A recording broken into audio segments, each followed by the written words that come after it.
पापा जी के बर्थडे पर उन्हें बधाई देते देते मैं तो मर ही जाऊंगी। इतनी सर्दी में क्या जरूरत थी आपको यहाँ पार्टी देने की? अरे घर पर भी तो कर सकते थे। विनीता, अरे कंप्लेंट करना बंद करो, पापा जी सुन लेंगे तो क्या कहेंगे। देखो आप लोग ये सब छोड़िए, टाइम हो गया, जल्दी से केक मंगवा लो तुम। जी फाल्गुन, जाके केक लेके आ और दादाजी को भी बुला लेना। जल्दी जल्दी खत्म करो, दादाजी बुला रहा हूँ। दादाजी आइए एक सेकंड यहाँ पे।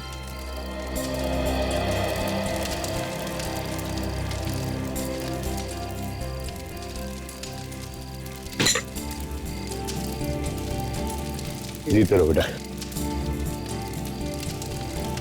हैप्पी बर्थडे दादाजी। Thank you my son. आइए बाबा, केक काटते हैं। अरे ये सब करने की क्या जरूरत थी? पापा जी इस उम्र में ये सब अच्छा लगता है क्या? पापा बर्थडे पे तो सभी केक काटते हैं, फिर इसमें उम्र की क्या बात है? रणविजय, आपको तकलीफ करने की क्या जरूरत थी? ये बच्चे ले आते। No it's okay.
Excuse me, काफी ठंड पड़ रही है, आप लोग सब एंजॉय कीजिए, मैं अंदर जाके आराम करना चाहूंगा, थोड़ा अनईजी फील हो रहा है।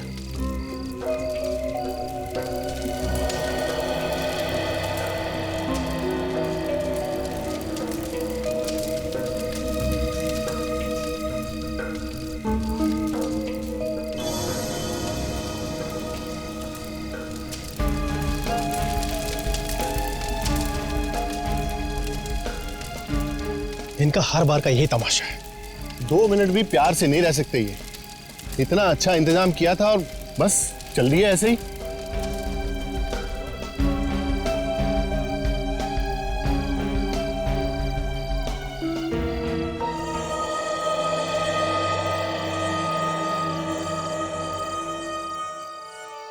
कैसा लग रहा है सर? आपके बच्चों ने इतनी अच्छी पार्टी दी आपके जन्मदिन के लिए। It was so nice of them, है ना? सब नाटक है नाटक सूजी।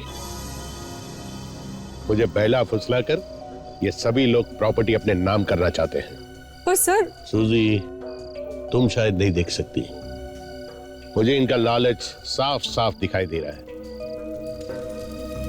सारे के सारे मतलबी है, पर ये जैसा चाहते हैं ना वैसा मैं हरगिज होने नहीं दूंगा, इसीलिए मैंने तुम्हें यहां बुलाया है। मतलब उस दिन जो आप कह रहे थे वो आप सचमुच करने वाले? ये मेरा आखिरी फैसला है और इसे कोई नहीं बदल सकता। सर बताइए सर, मुझे क्या करना है? ये लो, इसे कल के न्यूज़पेपर में छपवा देना। मुझे अभी इसे प्रेस में देना होगा। थैंक यू सूजी, बाय।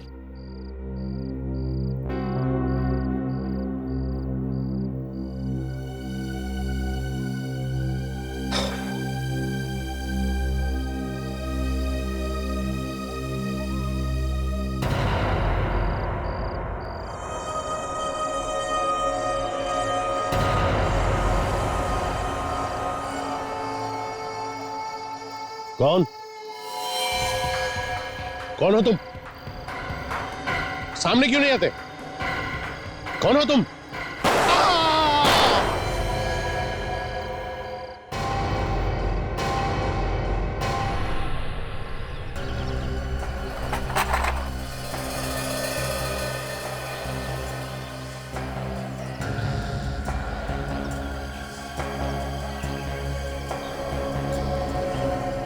खून के निशान यहाँ से शुरू हुए। मतलब रोहन जी यहाँ पे बैठे थे जब इन्हें गोली लगी, और उसके बाद यहाँ तक चल के आए और नीचे गिर गए। 2 गोली मारी गई है बस। ये यहाँ पे क्या लिखा हुआ है? वी। इनकी उंगलियों पे खून लगा हुआ है। ऐसे लगता है कि मरने से पहले ये कुछ लिखने की कोशिश कर रहे थे। पर वी क्यों? हो सकता है मरते मरते खूनी का नाम लिखने की कोशिश की हो। विवेक, लाश की अच्छी तरीके से फोटो ले लो और इस वी को भी उठा लो जरा।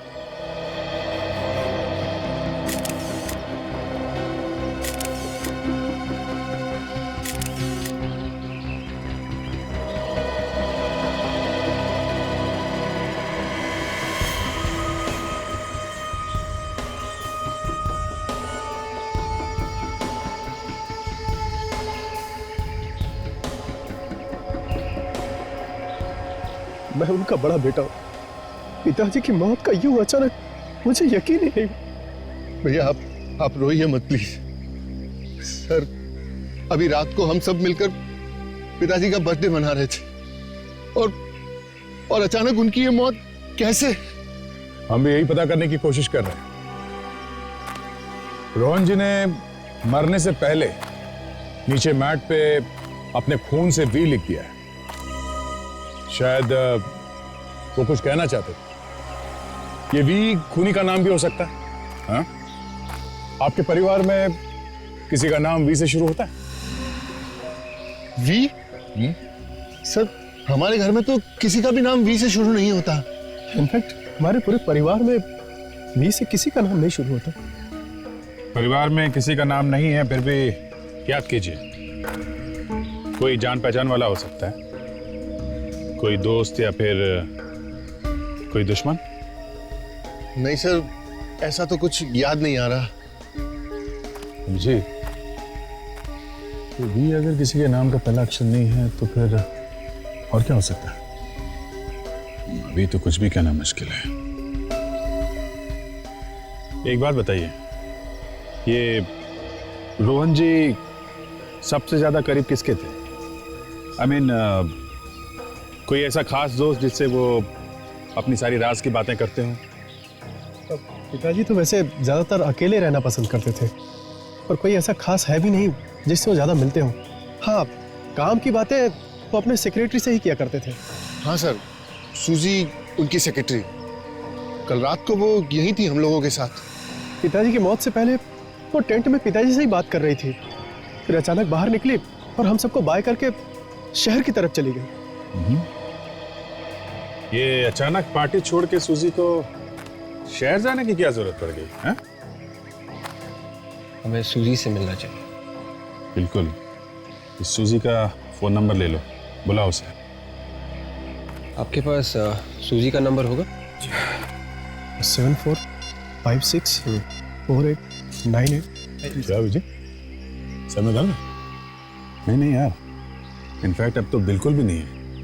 वो मैं ट्रीटमेंट ले रहा हूँ एंड इट्स वर्किंग। बिल्कुल भी दर्द नहीं। अच्छा, कहाँ कर रहे हो ट्रीटमेंट? है एक डॉक्टर, तुम नहीं जानते उसे, काफी बढ़िया डॉक्टर है। अच्छा,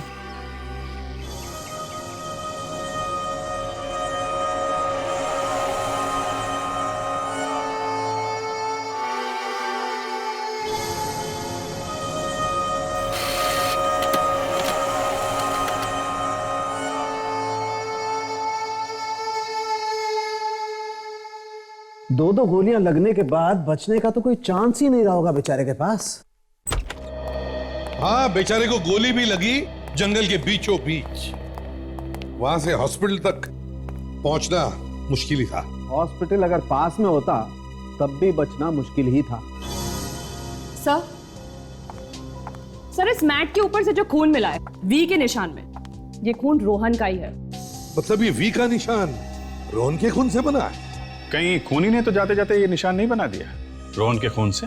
अभिजीत, ये उंगली का निशान रोहन का है। इसका मतलब ये वी का निशान रोहन ने ही बनाया। वी के निशान ने दिमाग खराब कर दिया है। एक आदमी जिसे 2 गोलियां लगी है, वो उठकर जाके ये वी का निशान क्यों बनाएगा? अरे उठने की कोशिश करेगा, मदद मांगने की कोशिश करेगा, खुद उठ के जाकर खून में उंगलियां डुबाकर ऐसे वी बनाएगा। मैं भी यही समझने की कोशिश कर रहा हूं कि एक आदमी को गोलियां लगती हैं, गोलियां लगने के बावजूद वो अपने आप को 4 फीट घसीट करके ले जाता है और मैट पर वी बनाता है। इस सब के लिए उसे कितना वक्त लगा होगा? यही कोई 20-30 सेकेंड्स या ज्यादा से ज्यादा 1 मिनट। काजल, इस आदमी को .45 कैलिबर की गन से गोलियां लगी है, वो भी बिल्कुल नजदीक से। एक गोली पेट में लगी है और दूसरी सीधी छाती में दिल को चीरती हुई बाहर निकली है। क्या तू कहना क्या चाहता है सारुण?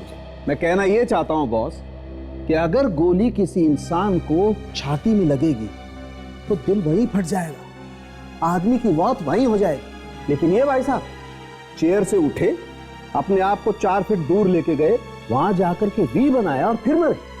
यार इसके पास इतना वक्त कहां से आया? सारुण के 100 में 1 चांस भी नहीं? कुछ पल के लिए जी नहीं सकता आदमी गोली लगने के बाद? बॉस तुम कहते हो तो 100 में से 1 तो नहीं, लेकिन 1 करोड़ में से 1 चांस मान सकता हूं। वाह, तो आपका कहना है कि यह वी का निशान रोहन ने नहीं बनाया है, और आपका कहना है कि खून में जो उंगलियों के निशान हैं वो रोहन के ही। कमाल है, क्या बताया आप दोनों ने, दिमाग खुल गया है। Excuse me.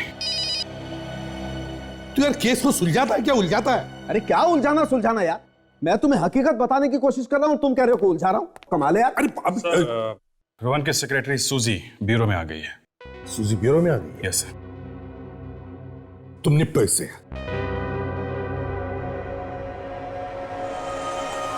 सूजी, राइट? जी सर, सूजी, रोहन सर की सेक्रेटरी। सर आपने मुझे यहाँ क्यों बुलाया है? रोहन के खून के बारे में तुम्हारे साथ कुछ बात करनी थी, इसलिए। उनके खून के बारे में मुझसे? सर मुझे इस बारे में कुछ भी नहीं पता, मैं तो वहां थी भी नहीं सर। हाँ आप वहां पे थी नहीं, मगर मरने से पहले आखिरी बार उन्होंने आपसे मुलाकात की थी। कौन सी बात करने के लिए बुलाया था तुम्हें उन्होंने टेंट में? क्या बात हुई थी? उस रात रोहन सर ने अपने जन्मदिन का केक काटने के बाद मुझे अपनी नई वसीयत के बारे में बताने के लिए बुलाया था। नई वसीयत? ये क्या नया चक्कर है? मरने से पहले रोहन ने नई वसीयत बनवाई? जी सर, और उसके मुताबिक उनकी सारी प्रॉपर्टी चैरिटी ट्रस्ट को जाएगी। इतनी सारी प्रॉपर्टी चैरिटी के ना, बच्चों को कुछ भी नहीं? नहीं सर नहीं, उन्हें एक पैसा नहीं देना चाहते थे वो, इसलिए उन्होंने रणवीर जी से कहकर ये नई वसीयत बनवाई थी। कमाल है, इतनी नफरत करते थे वो अपने बच्चों से? क्यों, कुछ पता है तुम्हें? सर वो अपने बच्चों से बिल्कुल खुश नहीं थे, उन्हें लगता था वो सब सिर्फ उनके पैसों के पीछे है, किसी को उनकी कोई कदर ही नहीं है। तो शायद इस वसीयत की वजह से ही उनका खून हुआ है। हाँ, वैसे सूजी, रोहन के घर वालों में से किसी को पता था इस नई वसीयत के बारे में? नहीं सर, बिल्कुल नहीं। रोहन सर ने मुझे टेंट में बुलाकर चुपके से ये बात बताई थी।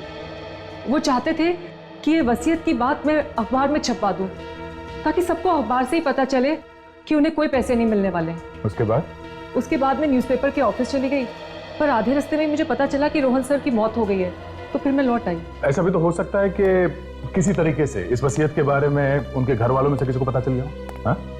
नहीं सर नहीं, ऐसा हो ही नहीं सकता, क्योंकि इस वसीयत के बारे में रोहन सर के अलावा सिर्फ 2 लोग जानते थे, एक मैं और दूसरे उनके लॉयर रणविजय। रणविजय? सर अगर ये नई वसीयत रणविजय के पास है तो हो सकता है उनकी जान को भी खतरा। हाँ, रोहन के घर वाले तो किसी भी हद तक जा सकते हैं इस नई वसीयत को पाने के लिए। होशियार रहना विवेक, रणविजय की जान को खतरा है, खूनी अंदर हो सकता है।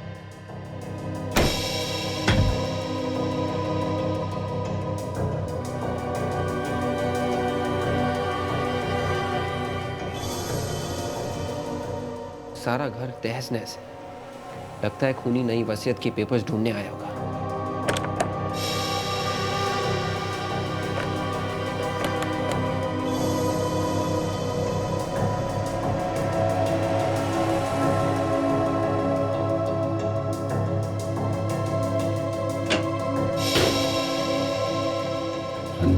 सर मुझे मुझे मत मारिए सर।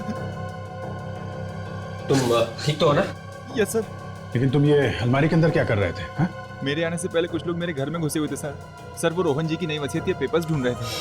अच्छा, फिर? सर जैसे ही मैं घर में घुसा उन्होंने मुझे देखते ही गोली चला दी। सर मैं किसी तरह उनसे बच के यहाँ अलमारी में आके छिप गया। तुमने तो उनका चेहरा देखा होगा ना? पहचानते हो उन्हें? नहीं सर, मैंने किसी को नहीं देखा। सबने मास्क पहने हुए थे। सर मुझे लगता है कि इन सब के पीछे रोहन जी की फैमिली के किसी मेंबर का हाथ है। अच्छा, ऐसा तुम्हें क्यों लगता है? सर रोहन जी की नई वसीयत के पेपर से किसी और का क्या फायदा हो सकता है? तो क्या वो पेपर्स मिले उन्हें? नहीं सर, वो मैंने कहीं और छुपा के रखे हैं। Very good. अच्छा, तुम चेहरा नहीं देख पाए तो कुछ और बात याद है तुम्हें उनके बारे में? I mean, उनके हाथ में घड़ी, कोई चेन, एक दूसरे का नाम ले रहे हो, कुछ भी? हाँ सर। सर उनमें से किसी एक के दाहिने हाथ पर एक टैटू था। टैटू? कैसा टैटू? क्या बना था? सर चमगादड़ का टैटू। चमगादड़? देखना पड़ेगा कि रोहन की फैमिली में कौन है जिसे चमगादड़ से इतना प्यार है। हाँ मैं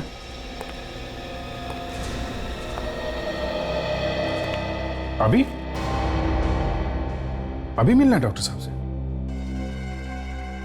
ठीक है, तो मैं आता हूं। हाँ, मैं अंदर आ सकता हूं डॉक्टर साहब? अरे Abhijit, please come, have a seat. अब कैसे हो अभिजीत?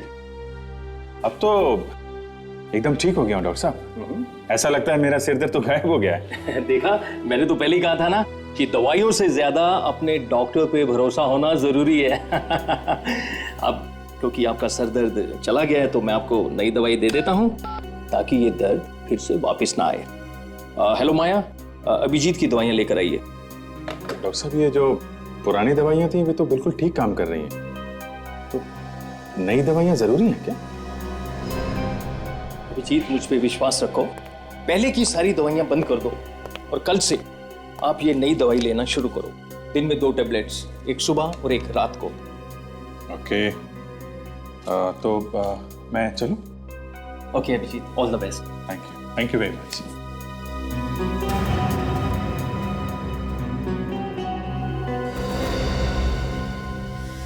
आसानी से मान गया।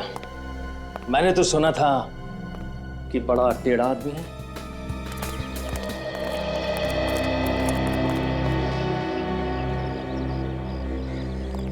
आइए सर, आप लोग रणविजय और सुजी से मिलने वाले थे, कुछ पता चला उनसे? जी हाँ, हम लोग उनसे मिले और कुछ पता भी चला है। आप ये बताइए कि आपकी फैमिली में कोई ऐसा आदमी है जिसके दाएं हाथ पे चमगादड़ बना है, टैटू? हाँ सर, मेरे छोटे बेटे धीरज के हाथ पर बना हुआ है, लेकिन इसका इस केस से क्या संबंध है सर? संबंध है मिस्टर अजय, संबंध है। आपका छोटा बेटा धीरज है कहाँ? बुलाइए उसे। जी, बच्चे घर पर नहीं है। नहीं है? कहाँ गए? वो लोग जंगल वाले घर पर गए। जंगल वाले घर पर? अभी भी आपके पिता रोहन जी का वहां पे खून हुआ है, ये बच्चे वापस वहां क्यों गए? पता नहीं सर। एक काम करिए, आप हमें जंगल वाले घर का एड्रेस दीजिए, देखते हैं चमगादड़ वाला हाथ अब क्या करने वाला है।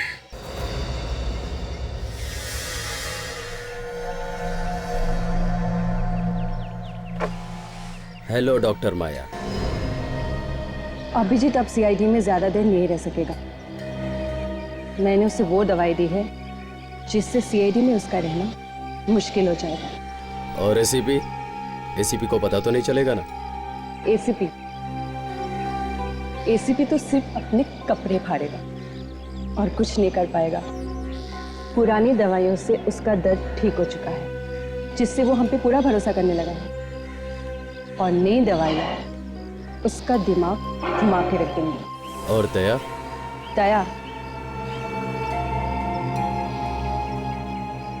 जब एसीपी ही कुछ नहीं कर पाएगा तो दया किस खेत की मूली है। अभिजीत का सीआईडी में टाइम खत्म।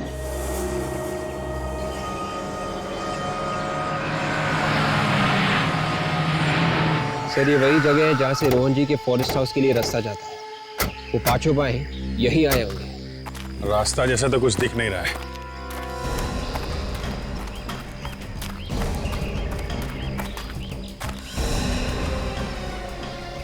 जी, ये देखो खून का मतलब कुछ न कुछ तो हुआ है।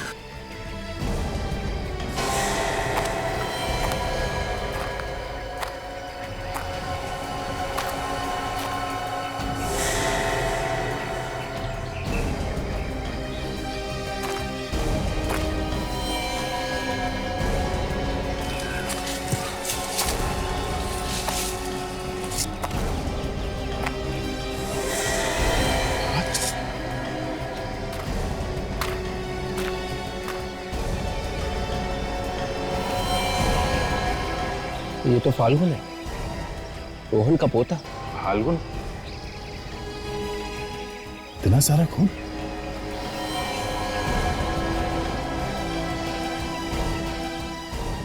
बॉडी में जगह जगह चाकू घोंपा गया है।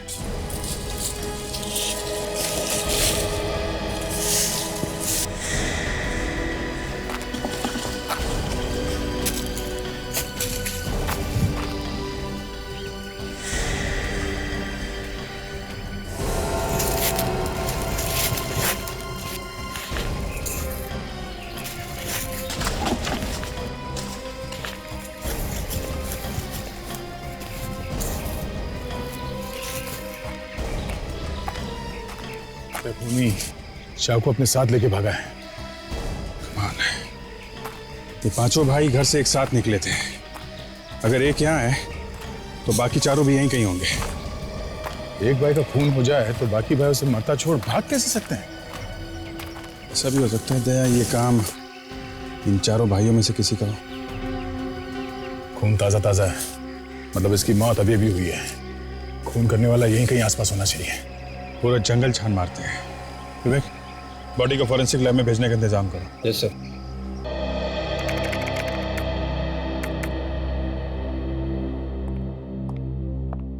मैंने दोबारा चेक कर लिया, रोहन जी के परिवार में ऐसा कोई भी नहीं जिसका नाम वी से शुरू होता है। हो सकता है काजल ये आदमी परिवार का ना हो, बल्कि कोई बिजनेस राइवल हो। उनके बिजनेस कॉम्पिटिटर्स का भी नाम वी से शुरू नहीं होता।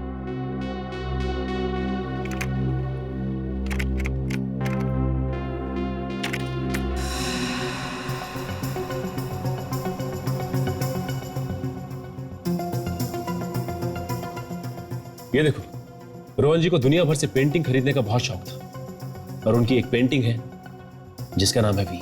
ये तो एक बहुत ही मशहूर यूरोपियन आर्टिस्ट की पेंटिंग है, और इसे रोहन जी के पिता पृथ्वी जी ने 1952 में लंदन के एक नीलामी से खरीदा था।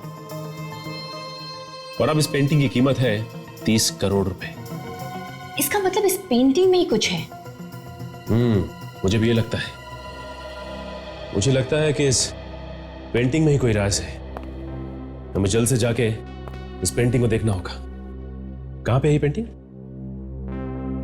मंदार कॉलोनी, रोहन जी के पुराने बंगले में।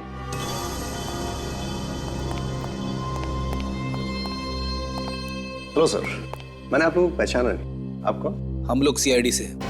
सीआईडी? आप कौन? जी मैं सूरज, इस बंगलों का मैनेजर।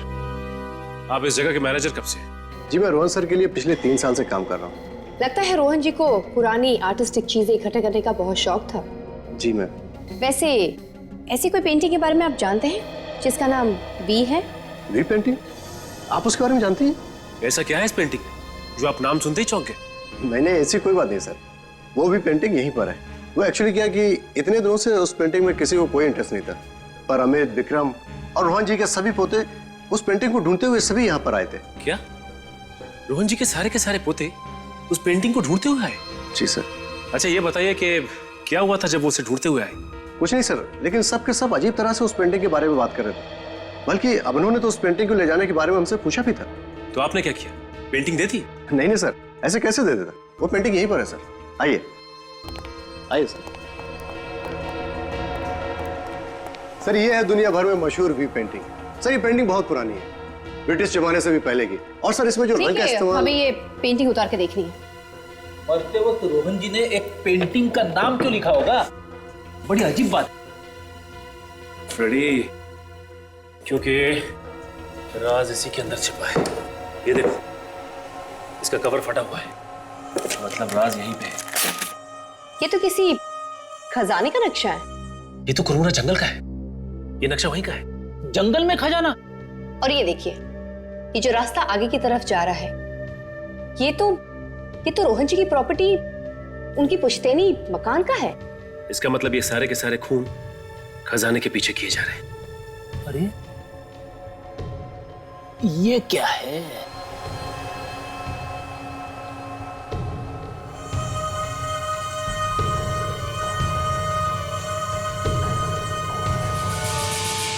अरे ये तो रोहन जी के पिता का खत है, रोहन जी के नाम।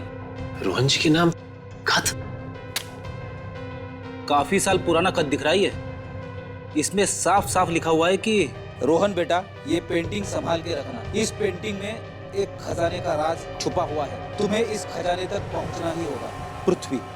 इसका मतलब जो कोई भी इस खजाने के पीछे है, वो तीसरे पड़ाव यानी रोहन जी की पुश्तैनी मकान में है।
Oh my God.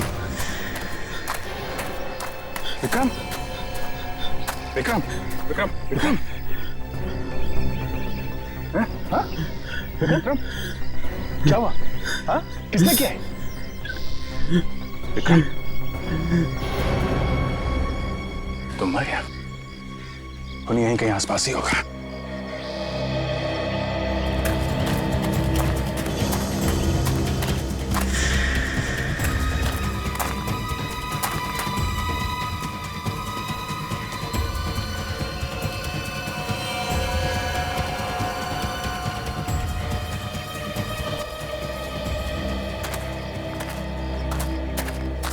भाग गया। लगता है यहाँ आसपास कहीं जंगल में छुप के बैठा होगा। पहले फाल्गुन की मौत, अब उसका भाई विक्रम। ये हो क्या रहा है फैमिली में? हाँ, सब एक दूसरे के दुश्मन बन गए हैं। और क्यों?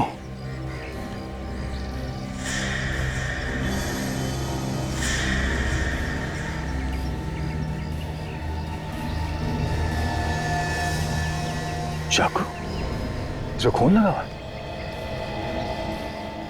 ये फाल्गुन को चाकू घोप घोप के मारा गया था।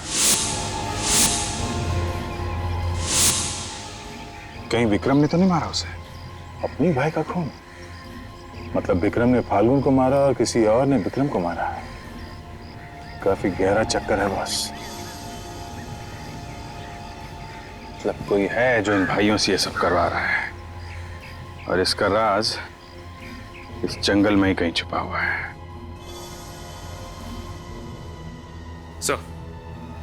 सर, रोहन जी के सारे पोते एक खजाने के पीछे है सर। यस सर, हमें खजाने का नक्शा मिल गया है सर। उस जंगल में पुश्तैनी मकान है, वहीं मिलेंगे।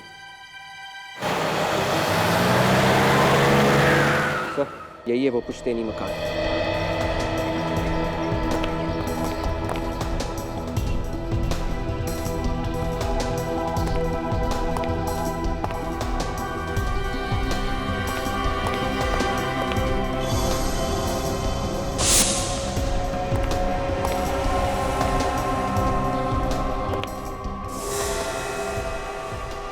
अभिजीत,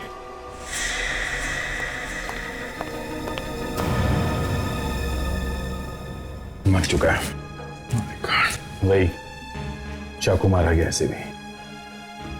तो लगता है वो लोग यहाँ से आगे निकल चुके हैं। यहाँ पर भी कोई दिख नहीं रहा है। जरूर इस घर में कुछ ऐसा छुपा हुआ है जिसको ढूंढते हुए लोग यहाँ पर आए थे। नक्शे की कोई अगली कड़ी। ये तस्वीर ऐसी टेढ़ी क्यों है?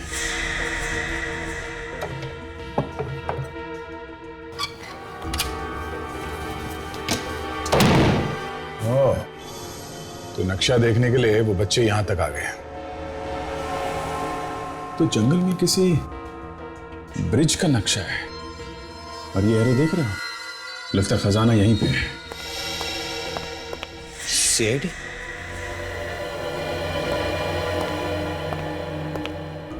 सर मैं इस जंगल का गार्ड हूँ।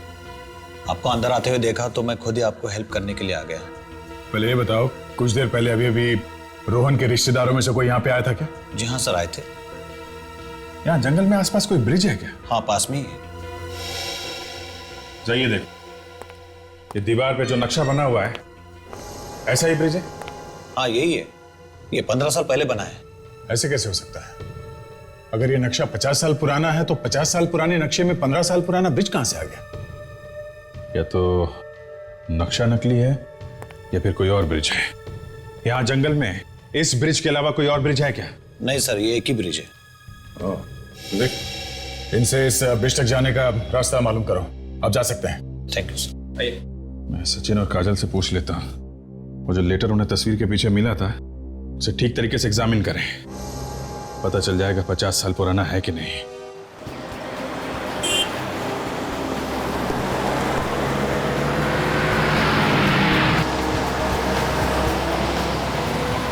ये नक्शा ही हमें उन बच्चों तक पहुंचाएगा।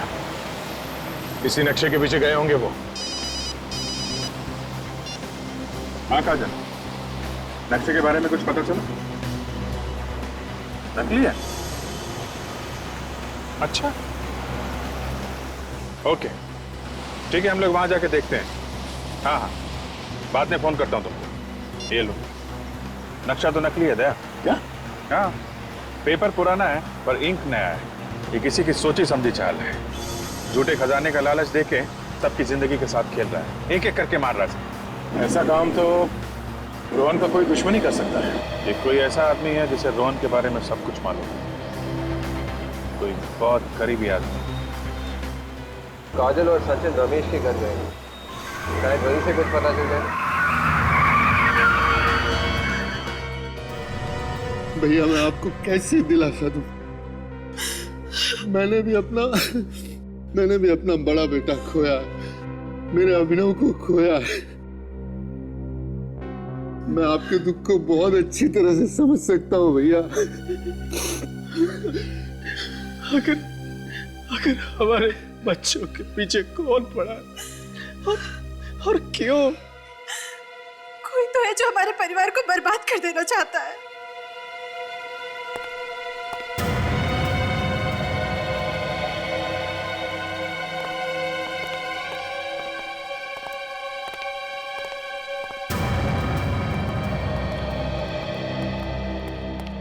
ऑफिसर, कुछ पता चला खूनी कौन है? देखिए, खूनी तक पहुंचने के लिए हमें आप लोगों की मदद चाहिए। कैसी मदद? हमें आपके पिताजी के बारे में कुछ जानना था। उनके बारे में क्या जानना चाहते हैं आप? उनकी किसी के साथ दुश्मनी थी। जहां तक मुझे याद है मैंने कभी उन्हें किसी के साथ बहस भी करते हुए नहीं सुना। हाँ, मुझे भी याद नहीं कि पिताजी से किसी की दुश्मनी हो सकता है उनकी कोई पुरानी दुश्मनी। अच्छा, रमेश अंकल? हाँ, रमेश अंकल? रमेश अंकल पिताजी के बहुत अच्छे दोस्तों में हुआ करते थे। जब हम तकरीबन 7-8 साल के होंगे तो पिताजी में और रमेश अंकल पे बहुत जबरदस्त लड़ाई हुई थी। और तब रमेश अंकल ने पापा को जान से मारने की धमकी भी दी थी। लेकिन इस बात को तो कई साल बीत चुके हैं। कहाँ रहते हैं तुम्हारे ये रमेश अंकल? शायद अंधेरी वेस्ट के लिंकिंग रोड पे रहते थे। अंधेरी वेस्ट के लिंकिंग रोड पे? सबसे पहले यह पता करना होगा कि रमेश जी से इस दुश्मनी की वजह क्या है। जी हम लोग सीआईडी से। देखिए हमें आपसे कुछ पूछताछ करनी है रमेश जी के बारे में। रमेश जी हैं? उन्हें गुजरे तो 32 साल हो गए और वो मेरे ससुर जी थे, पर आप लोग उनके बारे में क्यों पूछ रहे हैं? 32 साल हो गए? फिर भी जरा याद करके बताइए कि उन्होंने कभी किसी रोहन के बारे में कोई बात की किसी से? रोहन? ओ रोहन, हाँ, मेरे ससुर जी और मेरे पति अक्सर किसी रोहन के बारे में बात किया करते थे। ये बताइए कि आपके ससुर और रोहन का क्या रिश्ता था? कैसे जानते थे एक दूसरे को? उन लोगों की आपस में दुश्मनी थी। ये बात तो बहुत पुरानी है, भारत में जब ब्रिटिश राज चल रहा था उस समय की। क्या हुआ था? क्यों थी दुश्मनी? मेरे ससुर जी आजादी की लड़ाई में शामिल हो गए, पर रोहन ने दगाबाजी की। उनके कुछ प्लान्स चुराकर अंग्रेजों के हवाले कर दिए कुछ पैसों के लिए, जिस वजह से मेरे ससुर जी को जेल हो गई और उनके कुछ साथी भी मारे गए। मेरे ससुर जी को बहुत तड़पाया गया था जेल में। हमें आपके पति से मिलना है, बुलाइए उन्हें। जी वो भी इस दुनिया में नहीं है। We are really sorry। अच्छा आपके घर में अब है कौन? जी मेरा एक बेटा है। क्या करता है आपका बेटा? वो विदेश में रहता है। ये रही उसकी तस्वीर। अमन।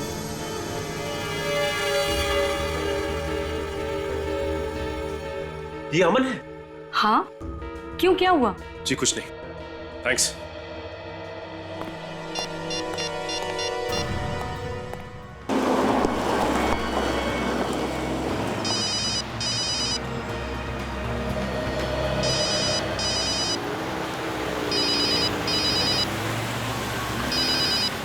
सर आपका फोन लग रहा है।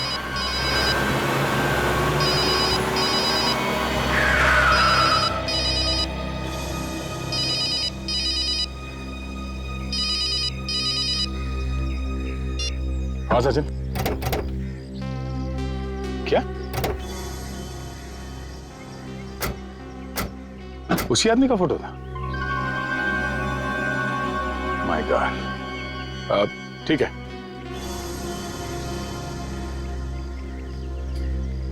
Okay okay bye. क्या हुआ सर? इस आदमी का पता चल गया जो ये सब करवा रहा है। अच्छा, पहले हमें इन बाकी के भाइयों को रोकना होगा एक दूसरे का खून करने से। हाँ उनको रोकना होगा। चलो वो जो कोई भी है वो आदमी भी यहीं कहीं जंगल में छुपकर सारा खून खराब होते हुए देखे। ये होना चाहिए। अभिजीत, क्या हुआ अभिजीत? तुम ठीक तो हो? मैं? हाँ मैं बिल्कुल ठीक हूँ। मुझे क्या हुआ?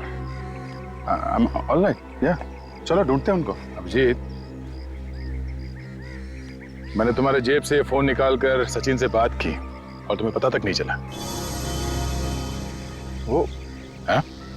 क्या बात कर रहे हो? ये मैंने देखा था तुम्हें बात करते हुए, तो मैंने सोचा कि तुम्हें डिस्टर्ब क्यों करूं, है ना? चलो उनको ढूंढना होगा।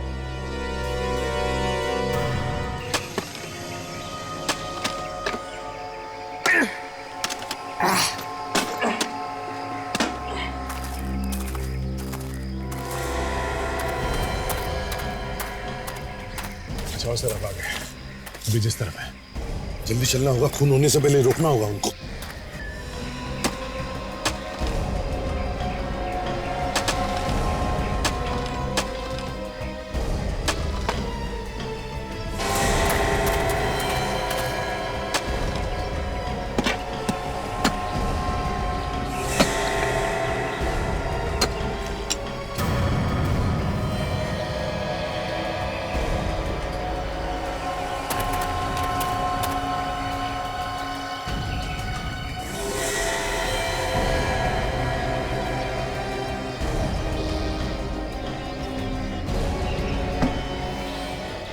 खजाना मिल गया यार, माला माल हो गए।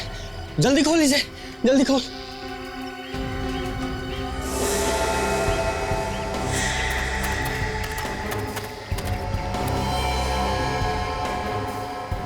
इतनी जल्दी क्या है मेरे भाई?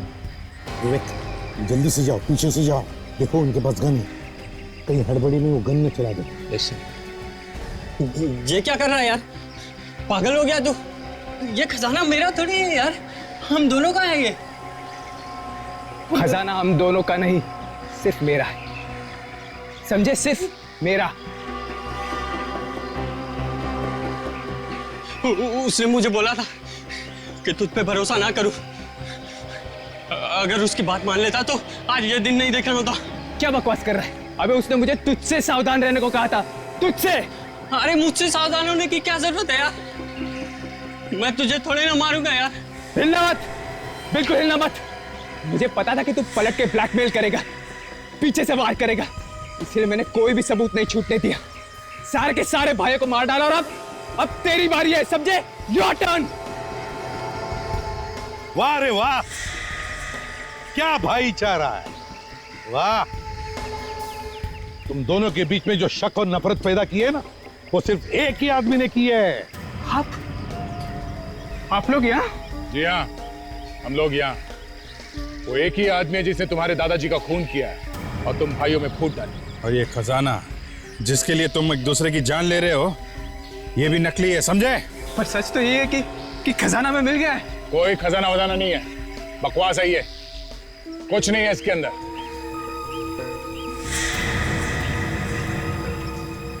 और इस सब के पीछे जो आदमी है वो यहीं पर है, हम सब के बीच।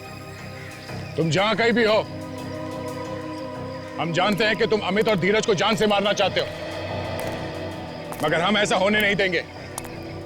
अगर हिम्मत है तो मैं रोक के दिखाओ। नहीं इंस्पेक्टर, तुम उन्हें ऐसे नहीं ले जा सकते। रणविजय, इन दोनों को मरना होगा। तुमने दादाजी को मारा? हाँ मैंने मारा, और मैं अब तुम्हें भी नहीं छोड़ूंगा। तूने हमारे भाइयों को भी मरवा डाला, क्या बिगाड़ा था उन्होंने तेरा? धोखेबाज, गन मेरे पास भी है, तू नहीं बचेगा, मार दूंगा तुझे।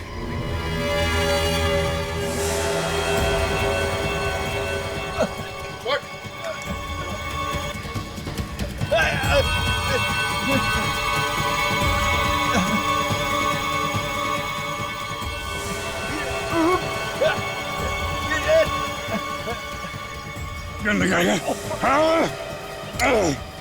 गन मारेगा, हाँ, क्या कर रहे हो? क्या कर रहे हो तुम? क्या कर रहे हो तुम?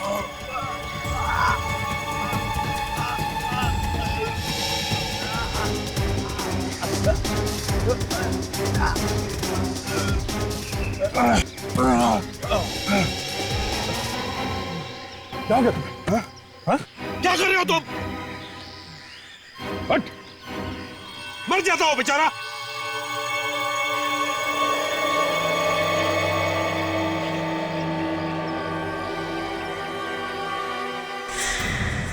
मिस्टर रणविजय उर्फ अमन, आज आप कुछ कहना चाहते हैं? ये क्या कहेगा? रोहन का खून करके उसके परिवार वालों को एक दूसरे का दुश्मन बनाकर छोड़ दिया।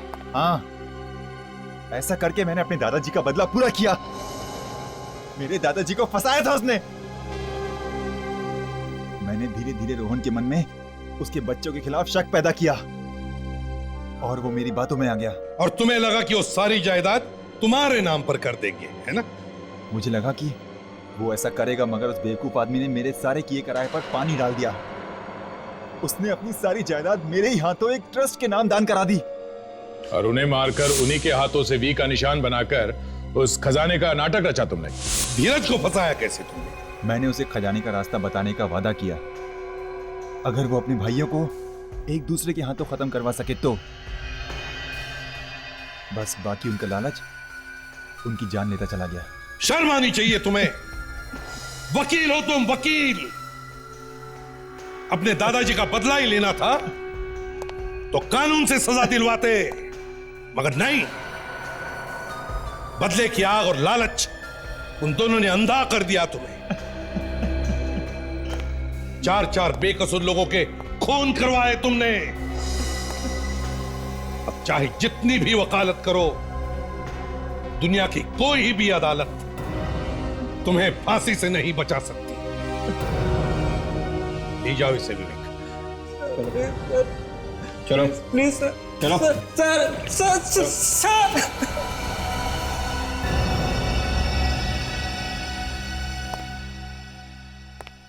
क्या बात है सर? खूनी पकड़ा गया, आप अब भी परेशान लग रहे हैं? हाँ दया,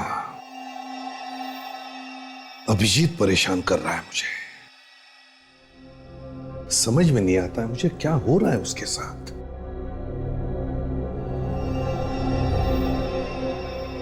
तुम क्यों चुप हो गए?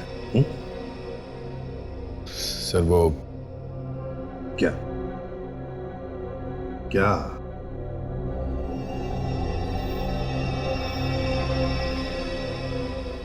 कुछ छुपा रहे हो मुझसे तुम? क्या है?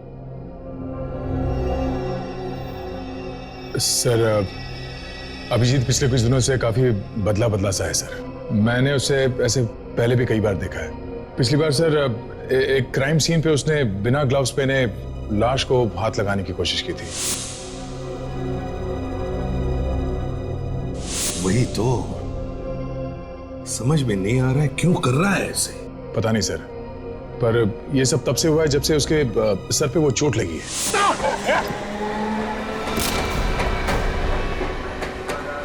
तुमने पूछा उससे? कई बार पूछने की कोशिश की सर, पर वो इस बारे में बात ही नहीं करना चाहता। अभिजीत, इतनी सारी दवाइयां किस लिए? सर दर्द की दवाइयां हैं। देखो दया, हमारे इस लाइन में एक छोटी सी गलती भी बहुत महंगी साबित हो सकती है। रात तो उसने हद ही कर दी। मुझे ही कुछ करना पड़ेगा। क्या आप क्या करना चाहते हैं सर? पता नहीं। सीआईडी में ऐसी गलती सिर्फ एक बार माफ हो सकती है, बार बार नहीं। अगर ऐसे ही चलता रहा तो सर आप अभिजीत को सीआईडी से निकाल देंगे? हाँ दया, निकाल दूंगा मैं अभिजीत को। मगर सर अभिजीत तो... देखो दया, अभिजीत सिर्फ तुम्हारा दोस्त ही नहीं, सीआईडी का एक सीनियर ऑफिसर भी है और मैं भी उसे पसंद करता हूं। मगर उसकी गलती की वजह से मैं सबकी जान को खतरे में नहीं डाल सकता। और तो और अभिजीत अब सीआईडी के लिए एक खतरा बन चुका है।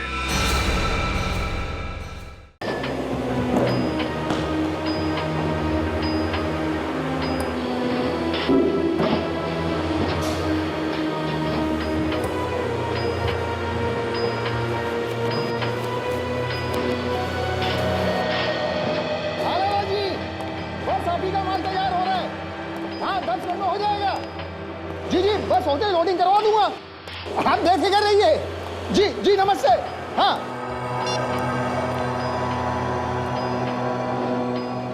अरे यशपाल। जी सर। अरे भाई उस शांति लाला के ऑर्डर का क्या हुआ? क्या हुआ उस शांति लाला के ऑर्डर का? सर बस तैयार हो रहा है सर। अरे यार सुबह से फोन कर करके उसने मेरी नाक में दम कर रखा है भाई। पता नहीं से नींद भी आती है कि नहीं। सुबह 5 बजे से हर 10 मिनट में फोन करके पूछा मेरे माल का क्या हुआ, मेरे ऑर्डर का क्या हुआ। सर मैंने राजेश, विनोद और सुनील को इसी काम में लगा रखा है सर। बस वो लोग माल तैयार करके निकलवा रहे होंगे सर। अरे भाई उस लाला से मेरे पीछा छुड़वा दे यार। एक काम कर, जी सर, सबका ऑर्डर रोक के सबसे पहले उस लाला का ऑर्डर भिजवा दे। Okay sir.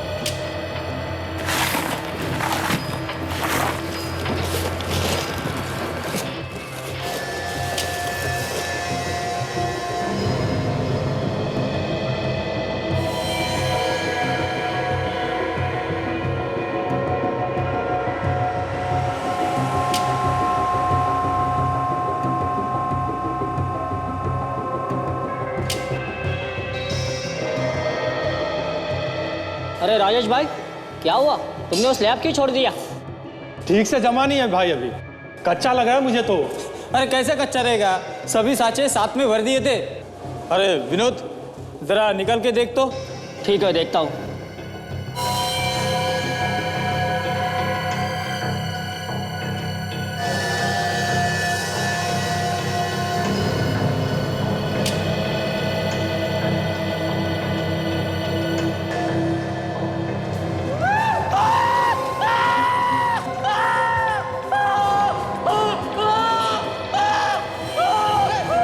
अरे क्या हो गया?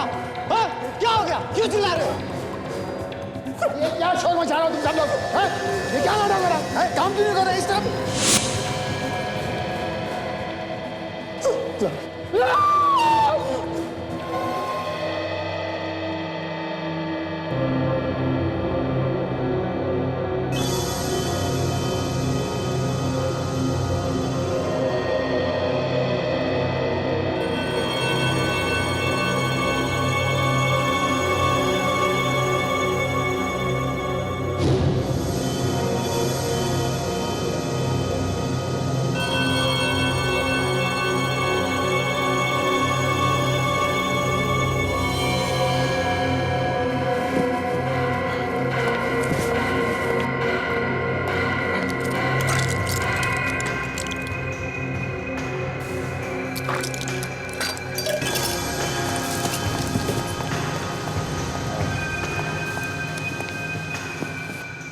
Good morning sir.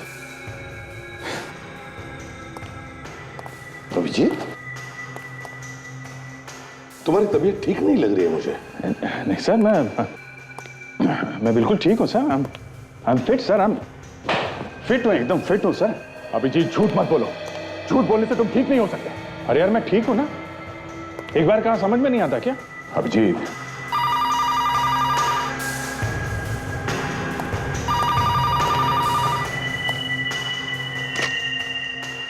हेलो। हाँ, इसी भी प्रद्युमन है। लाश मिली है? कौन सी आइस फैक्ट्री? ठीक है, हम लोग आते हैं। आइस फैक्ट्री में लाश मिली है। आइस फैक्ट्री में तो एक मिनट, बर्फ में दब गई होगी ना सर? हाँ अभिजीत, लाश बर्फ में दबी है, लेकिन तुम हमारे साथ नहीं जाओगे अभिजीत। तुम यहीं पर रुको। देखो, तुम्हें आराम की जरूरत है, चाहे तो कुछ दिनों के लिए छुट्टी ले लो। मैंने कहा ना सर, मैं बिल्कुल फिट हूं सर। मैं एसीपी साहब ठीक कह रहे हैं, तुम्हें आराम की जरूरत है। आराम कर लो तुम। हाँ, मैं सब समझता हूं कौन सही कह रहा है और कौन गलत कह रहा है। अभिजीत, तुम हम लोगों को गलत समझ रहे हो। सब समझ रहा हूं दया, सब समझ रहा हूं। एसीपी साहब मुझे सीआईडी से सस्पेंड कर रहे हैं और तुम इनकी हाँ में हाँ मिला रहे हो। बड़े दोस्त बनते हो तुम, हैं? ऐसी बात नहीं है अभिजीत। फिर कैसी बात है सर?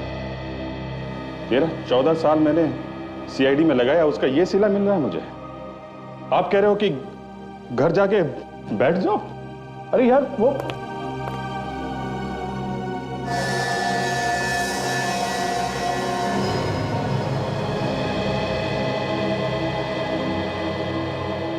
ठीक है सर, आप लोग जाइए, मैं रुकता हूं यहां पे। चलो दे।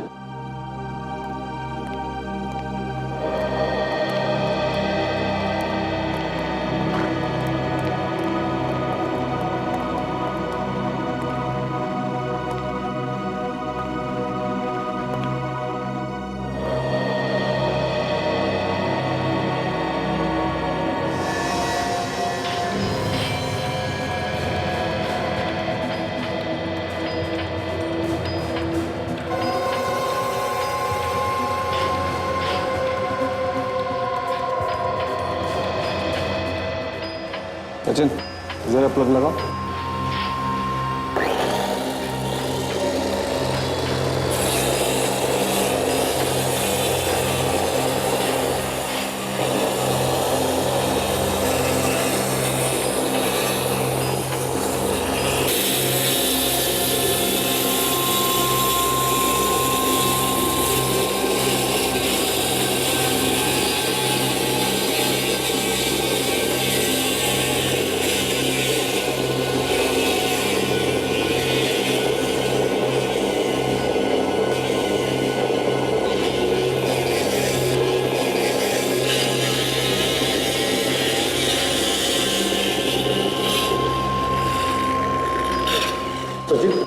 बर्फ को संभाल कर तोड़ो।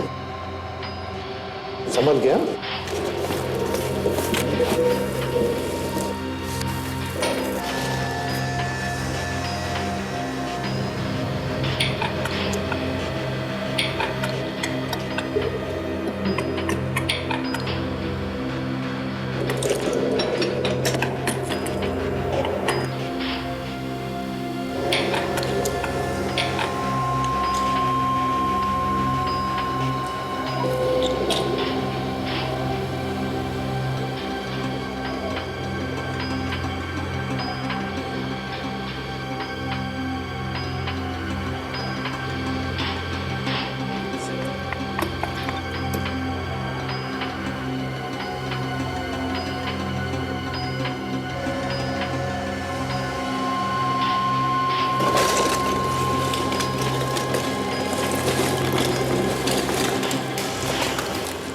उठा लो।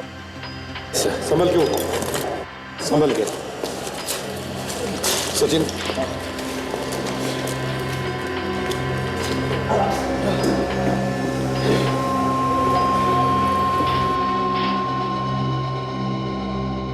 पता नहीं कब मौत हुई होगी इसकी। लगता है कल परसों में ही डाला होगा, क्योंकि ज्यादातर बर्फ हर रोज निकाली जाती है। बात तो सही है। अरे एक बस, हाँ 1 मिनट इधर देखो जरा।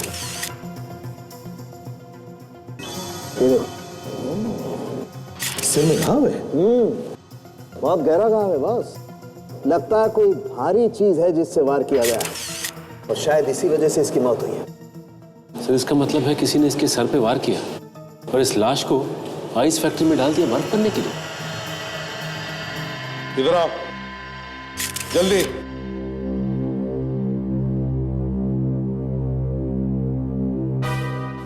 सब लोग देखो, देखो इस लाश को। पहचानते हो इसे? कौन है ये?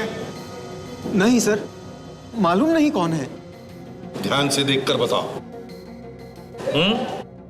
नहीं सर, हम नहीं पहचानते। तो फिर है कौन ये?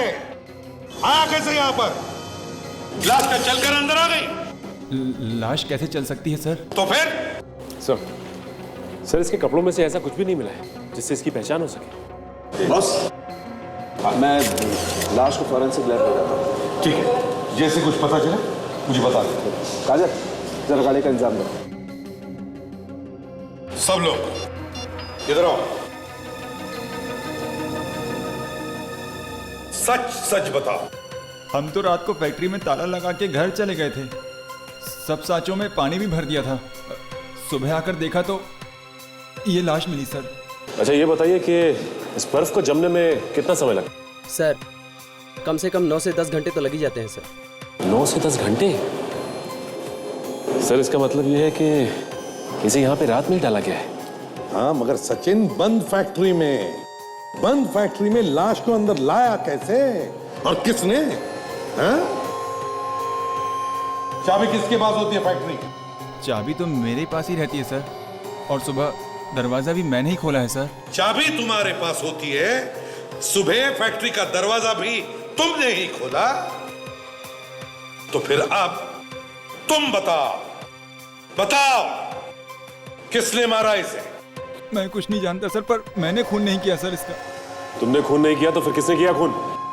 मैं कैसे बताऊं सर? अच्छा तो फिर ये बताओ, ये जो बर्फ की लादियां हैं जिस साँचे में तैयार होती है, उस साँचे में पानी कौन डालता है? कौन डालता है पानी तो हम चारों डालते हैं सर, यशवंत, राजेश, सुनील और मैं सर। हाँ वॉचमैन बाहर खड़ा है, उससे भी पूछताछ करते सर। हाँ उससे भी करते। जाइए जरा वॉचमैन को लेकर आओ। सर यशपाल, सुनील, राजेश और विनोद सर। विनोद, सच सच बता, यह आदमी कल रात को यहां पर आया था ना? उसके साथ तुम लोगों का झगड़ा हुआ और फिर तुम लोगों ने इसे मार डाला, हाँ या ना? क्यों?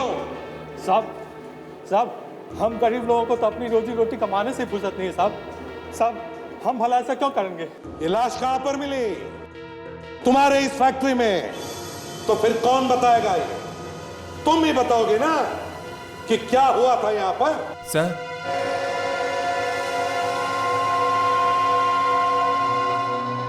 यहाँ के सिक्योरिटी गार्ड तुम ही हो? जी साहब, कल रात तुम भी थे ना ड्यूटी पे? हाँ साहब। तो फिर ये लाश फैक्ट्री के अंदर कैसे आई? मालूम नहीं साहब। मालूम नहीं, सबके पास एक ही जवाब है सर, ये सब के सब मिले हुए हैं। सच सच बताओ। देखो, तुम सब लोग किसी को तो बचाने की कोशिश कर रहे हो। कौन है वो? किसको बचा रहे हो तुम लोग? नहीं सर, हम लोग ऐसा क्यों करेंगे सर? अच्छा, पता तो चल ही जाएगा, समझे? सचिन, लाश की फोटो निकालो और सारे अखबारों में और टेलीविजन चैनल्स पर भेज दो। कोई ना कोई तो पहचानेगा। सर, हाँ, कोई भी अखबार, कोई भी न्यूज चैनल नहीं छोड़ा हमने जहां उस मरे हुए लड़के की फोटोज ना भेजी हो सर। अब देखना सचिन, कोई ना कोई जवाब तो जरूर आएगा।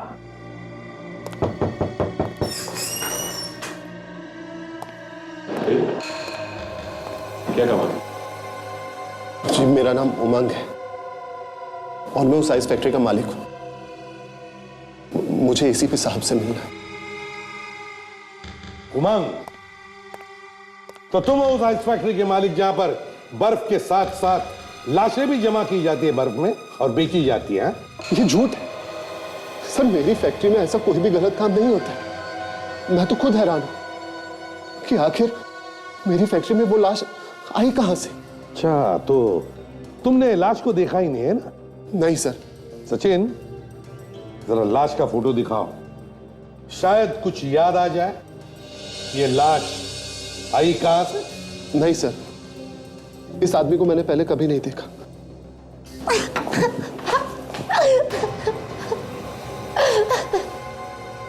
यहाँ ये आइए, बैठिए।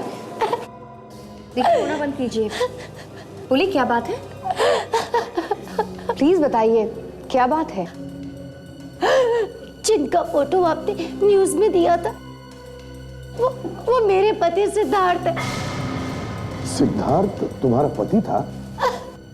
क्या एक बात बता सकती हो? सिद्धार्थ का क्या किसी के साथ कोई झगड़ा था, कोई दुश्मनी? नहीं सर, वो तो देवता समान इंसान थे और जिस हालत में वो थे, उनका कौन दुश्मन हो सकता है उसमें? किस हालत में? कोमा में थे। कोमा में? जी। कोमा में कैसे गए वो? हा? उनके सर पे चोट लग गई थी, जिस वजह से वो कोमा में चले गए और पिछले 2 महीने से वो हॉस्पिटल में थे। पिछले 2 महीने से हॉस्पिटल में थे और लाश मिली आइस फैक्ट्री में सर। तो तुमने हॉस्पिटल वालों से पूछा नहीं कि कैसे गायब हो गए तुम्हारे पति?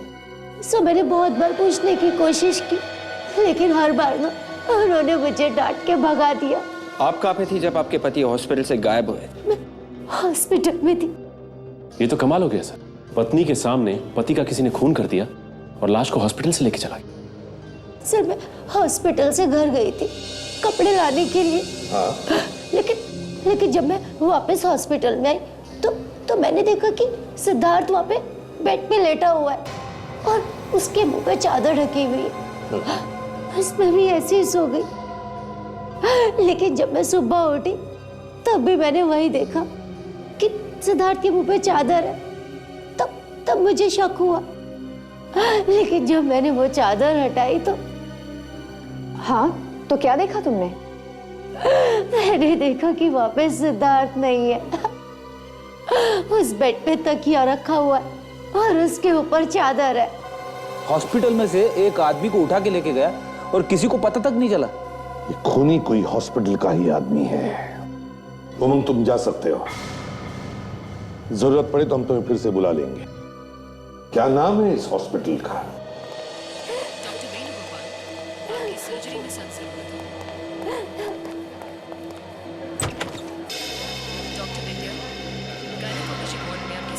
तुम फिर से यहाँ आ गई? हमने कहा ना कि हमें नहीं पता कि तुम्हारा पति कहाँ है। कैसे नहीं पता?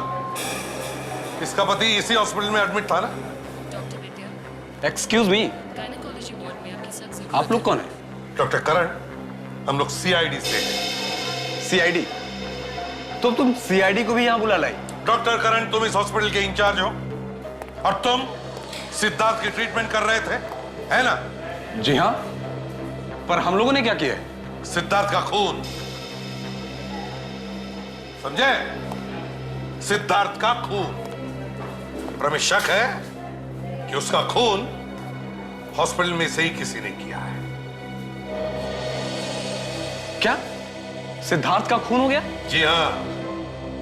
मगर हम लोग ऐसा क्यों करेंगे? हम लोग तो उसकी जान बचाने में लगे हुए थे। जान बचाने में लगे हुए थे? बड़ी अच्छी तरीके से जान बचाई आपने। उन्हें हॉस्पिटल से कोई उठा के लेके चला गया और आइस फैक्ट्री में ले जाकर बर्फ में जमा दिया। यहां से ले जाकर बर्फ की फैक्ट्री में? मगर ऐसा कैसे हो सकता है? वो तो वहां कोमे में था। वही तो हम भी कह रहे डॉक्टर करण कि अगर सिद्धार्थ कोमा में था तो वो बर्फ की फैक्ट्री तक पहुंचा कैसे? कुछ चल के तो नहीं जा सकता है? जी नहीं। बस तो इसका मतलब एक ही है कि उसे कोई वहां तक लेकर गया और वो यहीं से कोई है, इसी हॉस्पिटल में से। अरे नहीं सर, ये झूठ है। भला हम लोगों में से कोई ऐसा क्यों करेगा? वही तो, क्यों करेगा? बस जैसे ही पता चलेगा ना कि सिद्धार्थ का खून कोई क्यों करेगा, उसी वक्त यह भी पता चल जाएगा कि सिद्धार्थ का खून किसने किया है। समझे?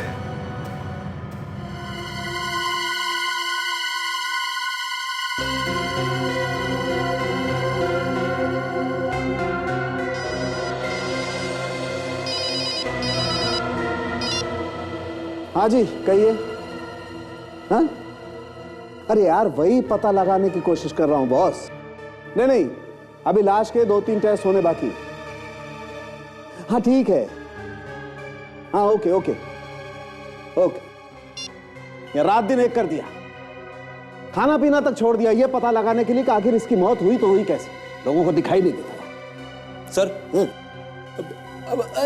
नहीं सर, मैं तो ये कह रहा था कि साफ साफ दिख रहा है कि इसकी मौत सिर पे चोट लगने की वजह से हुई है। तो फिर सर मौत की कोई दूसरी वजह ढूंढने की क्या जरूरत है? जरूरत है फ्रेडी, जरूरत है, क्योंकि मुझे शक हो गया है और मुझे मेरा शक दूर करना है। अच्छा सर, ये शक आपको हुआ क्यों?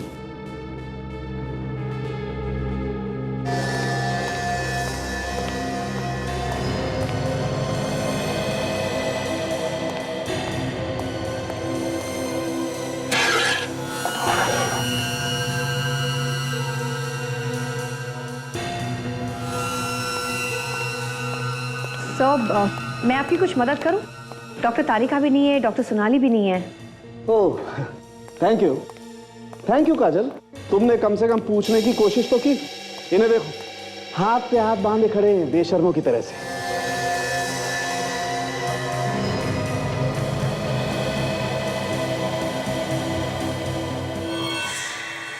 इसके फेफड़ों में से थोड़ा पानी निकाल के देखने की कोशिश करते हैं।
सचिन, इस आदमी के फेफड़ों में वही पानी है जो बर्फ बनाने के काम में आता है। बर्फ का पानी?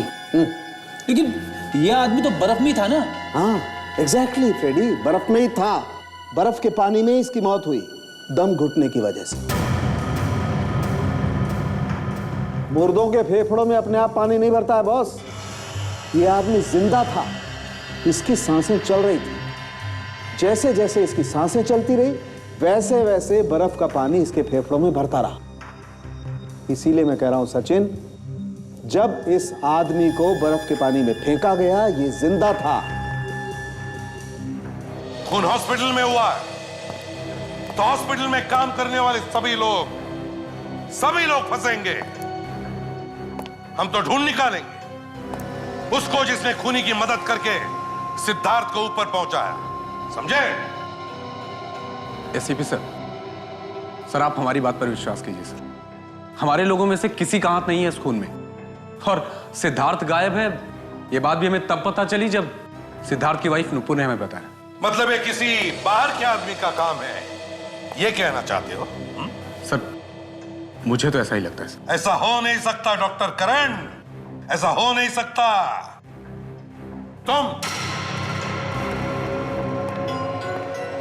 तुम ही ड्यूटी पर रहते हो ना रात को? हाँ सर, मैं ही रहता हूँ। तो फिर एक 6 फुट के आदमी को कोई कंधे पे डालकर बाहर लेकर जाता है तो तुमने देखा तक नहीं है? सर मेरे रहते तो यहाँ कोई किसी को नहीं लेके गया बाहर। तो लेटे लेटे पेशेंट के क्या पर निकल आए? क्या वो यहाँ से उड़कर चला गया है? सर मेरे सामने तो कोई बाहर का आदमी भी अंदर नहीं आया सर। वाह, ना कोई अंदर से बाहर गया, ना कोई बाहर से अंदर आया, ना कोई उड़ के गया, ना कोई चल के गया। फिर भी महीनों से जो आदमी कोमा में था वो गायब हो। है? कैसे कैसे? खूनी अंदर का ही आदमी है सर। इन लोगों ने उसे कहीं छुपा दिया है। सर कमरे में ऐसा कुछ भी नहीं मिला है जिससे खूनी के बारे में कोई सुराग मिल सके सर। कुछ भी नहीं मिला?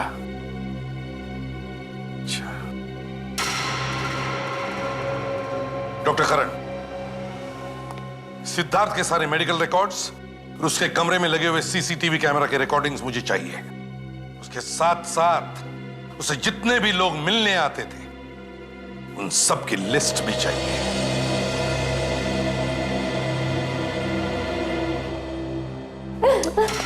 नुपुर जी, आप संभालिए अपने आप को और खूनी को पकड़वाने में हमारी मदद कीजिए। आप लोग जो कहेंगे वो मैं करने के लिए तैयार हूँ, लेकिन आप लोग मेरे पति के खूनी को मत छोड़ना, उसे सजा जरूर दिलवाना। सजा तो उसे हर हाल में होगी। आप सिर्फ इतना बताइए, हॉस्पिटल में जो लोग सिद्धार्थ से मिलने आते थे उनमें से कोई गड़बड़ लग रहा था आपको?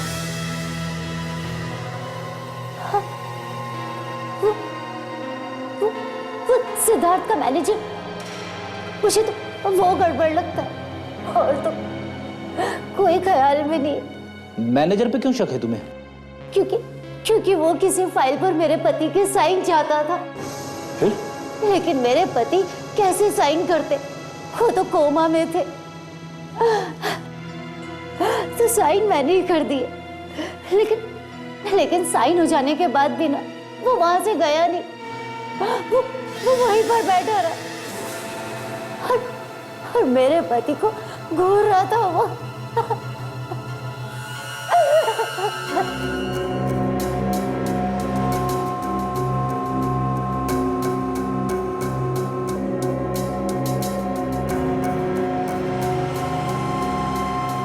हॉस्पिटल स्टाफ के जिन जिन लोगों के नाम है इस लिस्ट में, वो सब है यहाँ पे हॉस्पिटल में?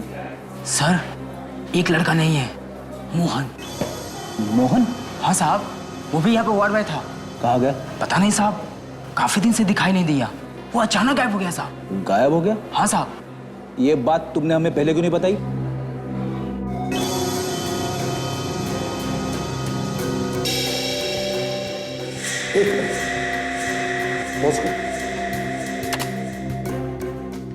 अब रिवाइंड करो। बस यार, अब मैग्नीफाई करो चेहरा।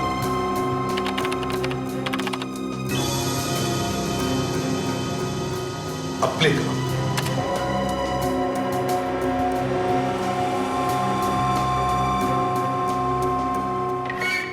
ये देखो, देखा, सिद्धार्थ ने अपनी पलक झपकाई। सर सिद्धार्थ तो कोमा में था, और कोमा वाला आदमी पलक कैसे झपका सकता है? ये तो आपको बताना चाहिए ना कि मामला क्या है। सर कहीं ऐसा तो नहीं कि सिद्धार्थ कोमा में था ही नहीं? हो सकता है सचिन, हो सकता है। ये सिद्धार्थ कोमा में था या नहीं।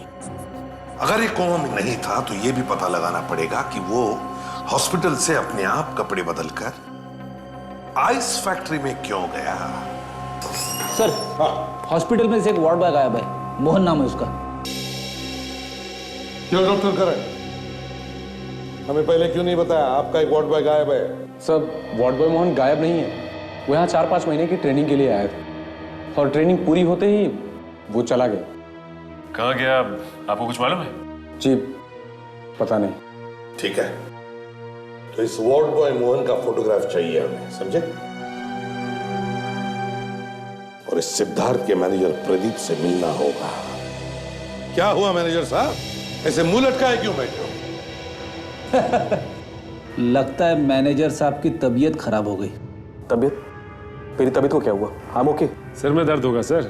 दर्द सर में नहीं, ठीक है बिल्कुल। सिर में भी दर्द नहीं, तबीयत भी ठीक ठाक है, तो फिर अपने मालिक का खून करके यहाँ छुप कर बैठा है ना? सिद्धार्थ साहब का खून मैंने? हाँ तुमने, तुम ही जाते थे ना उनसे मिलने के लिए बार बार हॉस्पिटल में? हाँ सर, मैं जाता था हॉस्पिटल सिद्धार्थ साहब से मिलने, तो एक दिन मौका पाके अपने मालिक का खून कर दिया और उसकी लाश को फेंक दिया आइस फैक्ट्री में, है ना? मैं तो सिर्फ सिद्धार्थ साहब के लिए हॉस्पिटल जाता था, क्योंकि वो चाहते थे मैं उनके पास रहूं। चाहते थे का मतलब? वो तो कोमा में थे, है ना? नहीं सर, सिद्धार्थ साहब कोमा में नहीं थे। अगर सिद्धार्थ साहब कोमा में नहीं थे तो क्या वो हॉस्पिटल में लेटकर कोमा में पड़े रहने का नाटक कर रहे थे? हाँ? सर ये तो मुझे बिल्कुल नहीं मालूम, आई रियली डोंट नो। तो फिर क्या मालूम है तुम्हें? सर मैं इतना जानता हूं कि एक दिन शाम को मैं सिग्नेचर लेने गया कुछ पेपर्स पे उनके, उस वक्त वहां पे नुपुर मैडम भी मौजूद थे। नुपुर मैडम ने कहा कि सिद्धार्थ साहब कोमा में है और सिग्नेचर वो कर देंगे, मगर मैंने देखा कि सिद्धार्थ साहब मुझसे कुछ कहना चाहते थे। क्या कहना चाहते थे? तुमने पूछने की कोशिश नहीं की? मैंने पूछने की बहुत कोशिश की सर, मगर नुपुर मैडम की वजह से वो कुछ कह नहीं पा रहे थे। मगर एक दिन नुपुर मैडम जैसे ही वॉशरूम गई, उन्होंने मुझे एक पेपर निकाल के दिया। पेपर? कैसा पेपर? क्या था उसमें? सर नक्शा है किसी चीज का।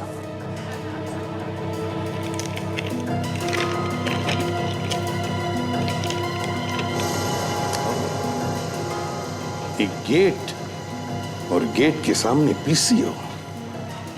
क्या मतलब हो सकता है इसका?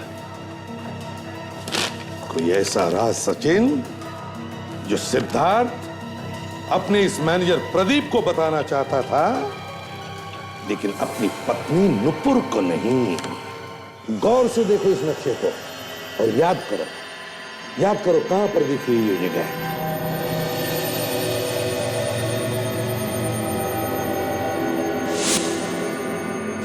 मुझे कुछ कुछ याद आ रहा है सर। क्या याद आ रहा है? ये उसी आइस फैक्ट्री का गेट है जहां से हमें लाश मिली थी। Very good Freddy.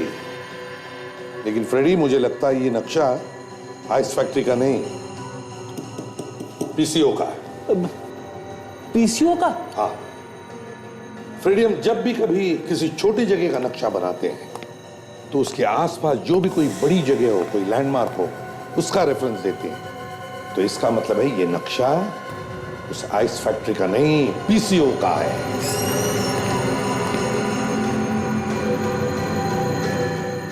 Hello sir.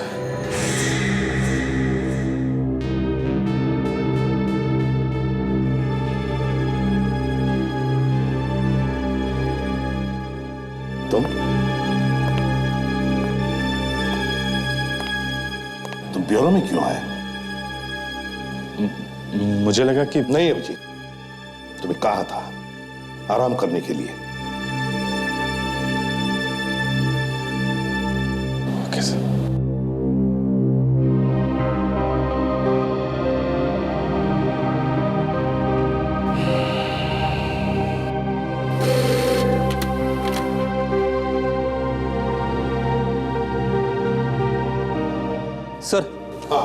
Hospital से फैक्स आया सर। उस वार्ड बॉय मोहन के बारे में सब जानकारी है इसमें। मोहन?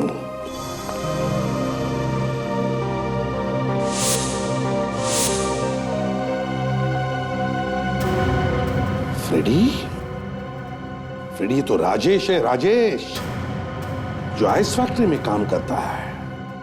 मतलब सर ये राजेश मोहन बन के हॉस्पिटल में भी वार्ड बॉय का काम करता था?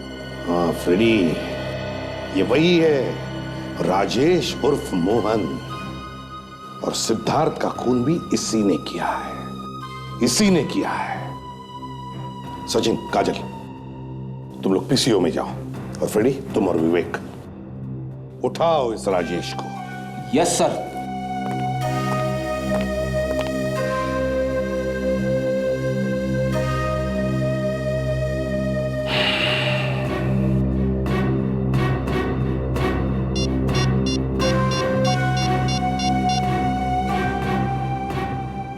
दया, समझ में नहीं आता इसके घर का दरवाजा खुला है, हो क्या गया है उसे?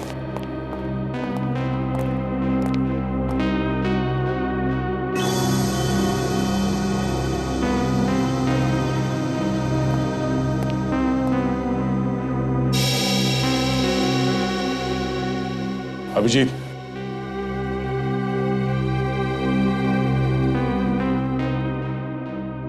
अभिजीत, दया तुम?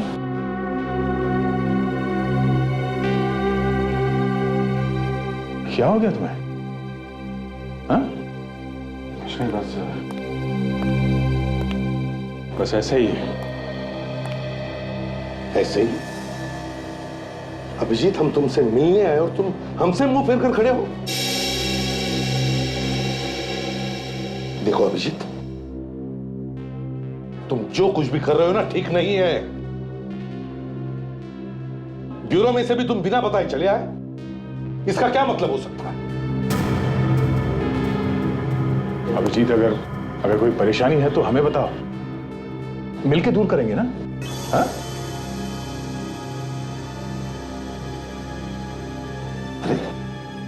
अरे हुआ क्या है अभिजीत? हमने तुम्हारा ऐसा क्या बिगाड़ा है जो तुम हमसे बात नहीं करना चाहते? मुंह पे ताला लगा लिया? ये बात आप खुद जानते हैं सीपी साहब। क्या?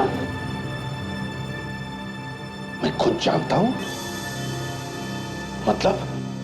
मतलब साफ है सर, अब आपके दिल में अभिजीत के लिए प्यार खत्म हो गया है। क्या?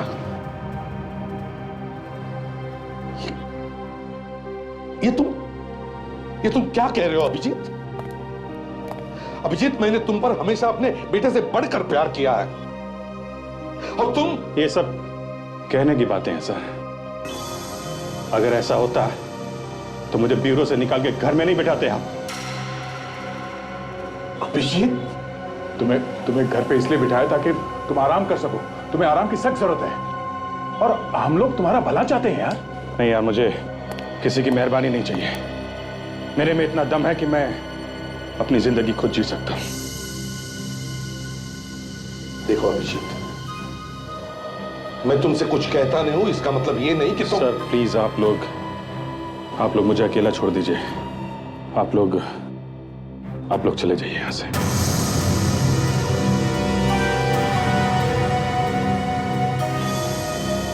ठीक है अभिजीत, हम लोग जाते हैं। अपना ख्याल रखना।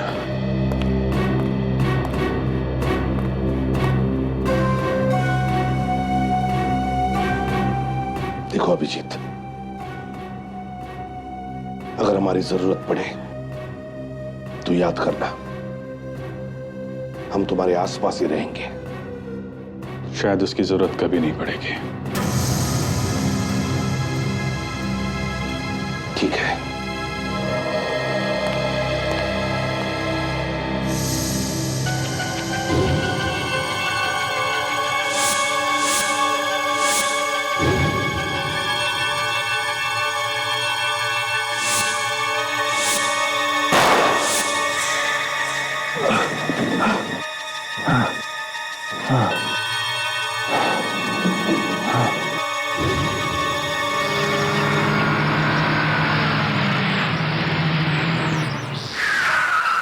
आखिरी बार आपसे कह रहा हूँ सर, बहुत मेहरबानी होगी आपकी।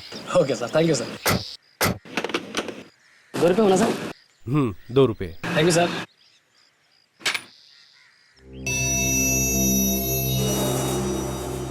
सर ये पीसीओ आपका ही? साहब आम खाने आए हैं या पेड़ गिनने? फोन करना है तो करो, नहीं तो जाओ यहाँ से। तुम्हें क्या मतलब, मैं मालिक हूँ या नौकर? मतलब है, तभी तो पूछ रहे हैं। क्या मतलब?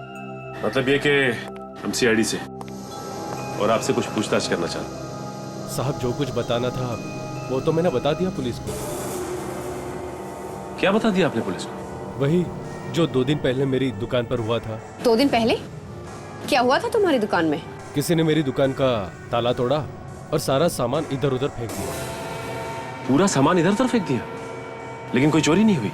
यही सोच के मैं हैरान हूँ। सामान कुछ चुराया भी नहीं, फिर सामान इधर उधर बिखरने की क्या जरूरत थी? मतलब साफ है, किसी ने कोई चीज ढूंढने की कोशिश की है तुम्हारी दुकान में। मगर मेरी दुकान में कोई क्या ढूंढेगा? कोई खास चीज छुपाई थी तुमने? कोई कीमती चीज? यहाँ क्या कीमती हो सकता है? कहीं ऐसा तो नहीं कि सिद्धार्थ ने कुछ छुपाया हो यहाँ पे? मेरा मतलब है खूनी के बारे में कोई जानकारी वगैरह? हो सकता है काजल, इसीलिए सिद्धार्थ ने आइस फैक्ट्री का गेट और इस पीसीओ का नक्शा बनाकर इस मैनेजर को दिया था। दुकान की तलाशी लेनी पड़ेगी हमें। अच्छा भाई साहब, हम देखना चाहते हैं कि आपकी दुकान में ऐसा क्या छुपाया था, तलाशी लेनी होगी।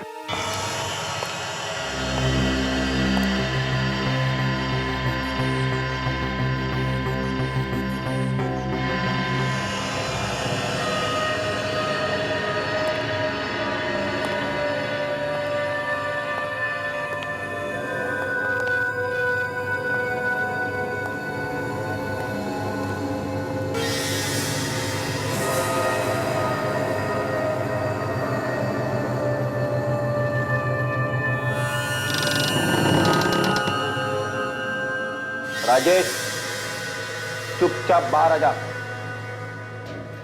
चुपचाप बाहर आ जा राजेश, वरना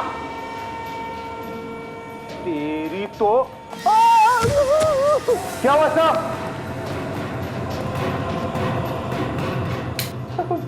सर आप ठीक तो हो ना? बाप रे, पता नहीं क्या डाल के रखा है कमरे के बीच में।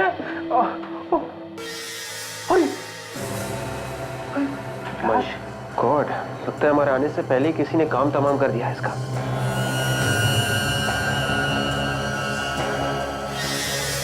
उल्टे से।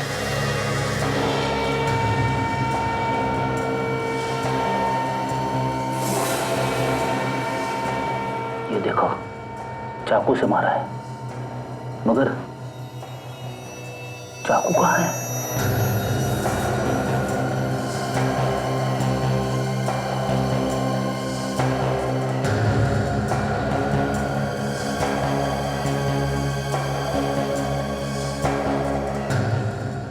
सर, हाँ विवेक, ये देखिए सर।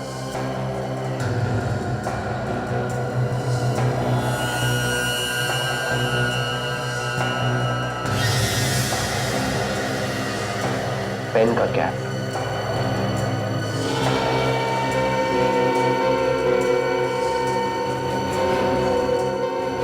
सर इसके पास तो पेन नहीं है, फिर ये कैप किसका हो सकता है?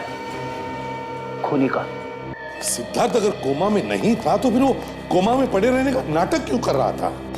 मैं बताती हूँ। सुरेखा जी आप?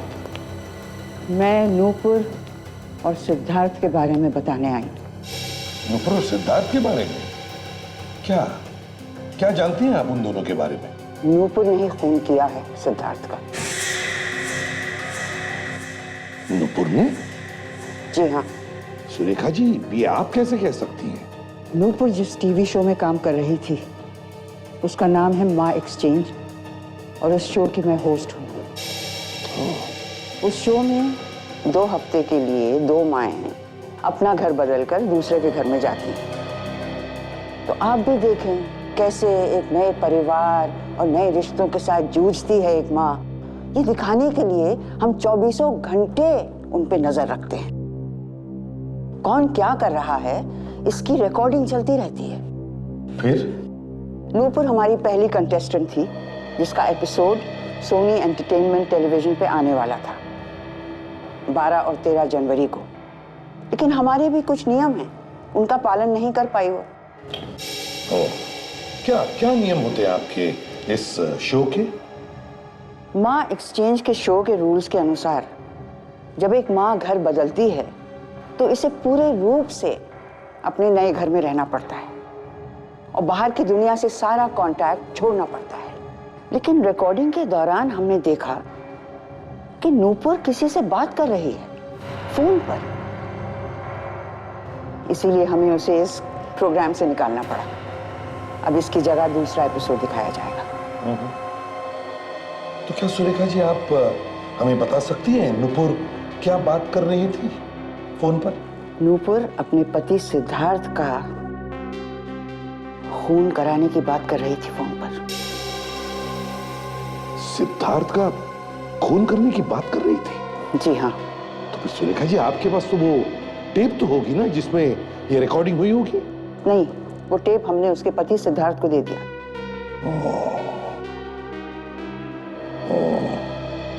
चलो कोई बात नहीं, थैंक यू वेरी मच, आपने हमारी बहुत बड़ी मदद की है। नहीं, इसमें थैंक यू कहने की क्या जरूरत है, ये तो मेरा फर्ज था। आप लोगों को भी तो सच्चाई पता चले। सचिन, मैम को गाड़ी तक छोड़कर आओ।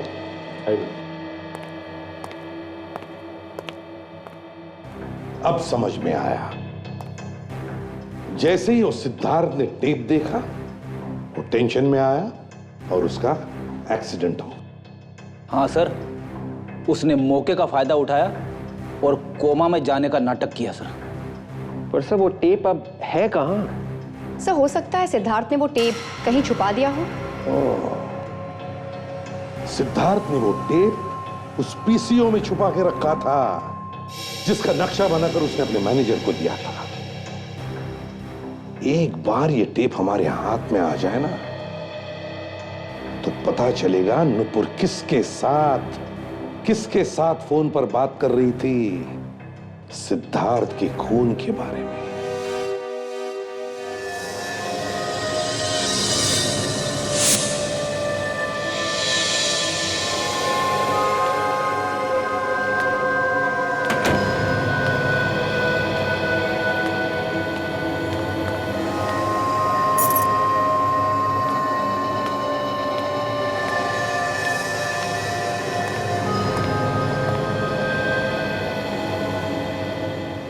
कौन है वहां पे? हाँ, कौन है वहां पे? देखो तुम जो भी हो ना, सामने आ जाओ वरना मैं शोर मचा दूंगी। ओहो, तो तुम हो। अरे तुमने तो मुझे डरा ही दिया था। अगर तुम नहीं खांसते ना तो मैं शोर मचा देती। वैसे भी मैं तुम्हें ही फोन करने वाली थी। अरे तुमने जो मेरी मदद की है उसके लिए बहुत बहुत धन्यवाद। तुम्हारी मदद के बिना ना सिद्धार्थ को ठिकाने लगाना बहुत ही मुश्किल काम था। एक अच्छे दोस्त होने का फर्ज निभाया है तुमने। देखो ना, हमारा काम भी हो गया और किसी को पता भी नहीं चला। बहुत बहुत स्वागत है आपका नुपुर जी।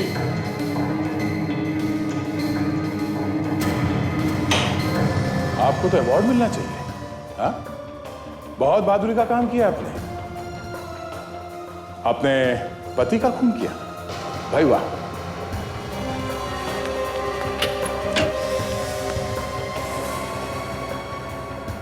बहादुर लोग कायरों की तरह नहीं भागते, समझे? बाप चाहे कितना भी छुपा लो, एक न एक दिन जुबान पे आ ही जाता है, जैसे तुम्हारे जुबान पे आ गया।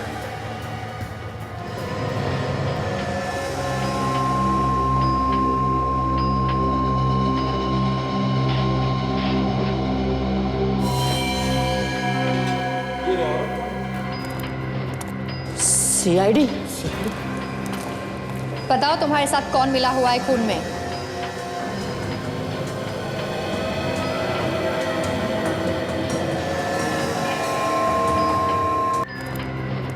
सीआईडी? बताओ तुम्हारे साथ कौन मिला हुआ है खून में?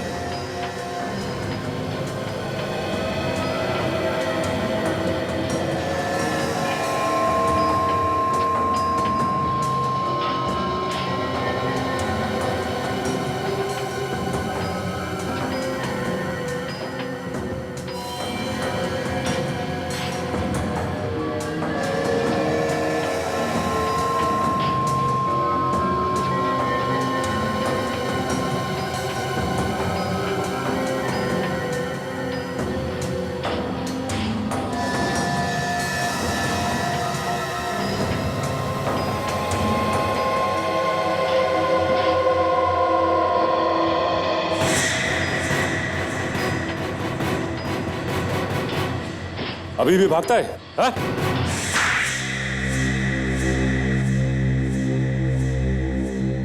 समझ में नहीं आता ये दुख पकड़े जाने का है या फिर किए के पछतावे का। दोनों का ही दुख है सर। खून करने का भी दुख है और पकड़े जाने का तो है ही। ये तुम्हें कैसे मालूम पड़ा फ्रेडी? दोनों आंखों से आंसू बह रहे सर। हाँ, ये बात तो है, ये बात तो है। अब रोना धोना बंद करो, तो सच सच बताओ, बताओ क्यों मारा तुमने अपने पति सिद्धार्थ को? पति मत कहिए उसे मेरा, वो तो सिर्फ नाम का पति था, असलियत में तो वो हैवान था, हैवान। अपने पति को हैवान कह रही हो, शर्म नहीं आती तुम्हें? हैवान को हैवान बोलने में कैसी शर्म? अरे दिन रात मारता रहता था वो मुझे, उसने मेरी जिंदगी हराम कर दी थी। पर वजह क्या थी तुम्हें मारने की? क्या मालूम, बिना बात के मारना पीटना शुरू कर देता था। मैं तो बहुत दिनों से रास्ता ढूंढ रही थी, उससे छुटकारा मिल जाए। और इसलिए तुमने अपने दोस्त उमंग को अपने प्लान में मिला लिया। राजेश को पैसे का लालच दिखाया और उसे वार्ड बॉय बनाकर हॉस्पिटल में भेज दिया, है ना? हॉस्पिटल में सिद्धार्थ को मारना आसान नहीं था। राजेश ने उसे वहां से निकालने में तुम्हारी मदद की। तुम दोनों को मालूम था ना कि सिद्धार्थ कोमा में नहीं है? जब सिद्धार्थ मैनेजर को नक्शा बना के दे रहा था उस टेप का, तब मैंने उसे देख लिया था। वही टेप ना जिसमें तुम्हारी और उमंग की बातें रिकॉर्ड है सिद्धार्थ का खून करने के बारे में। हाँ, मगर वो मैनेजर बेवकूफ निकला।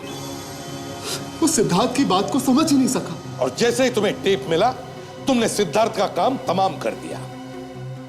तुमने सिद्धार्थ के सर पे वार करके उसे बेहोश किया और फिर राजेश की मदद से हॉस्पिटल से बाहर निकाला उसे। हाँ। पर लाश को आइस फैक्ट्री में छुपाने की बेवकूफी क्यों की तुम लोगों ने? हा? उसे कहीं और भी तो फेंक सकते थे। लाश बाहर फेंकने का वक्त ही नहीं मिला। दो खून किए तुम लोगों ने, अब जेल में सड़ते बैठना, फांसी होगी तुम्हें। ले जाओ इन्हें।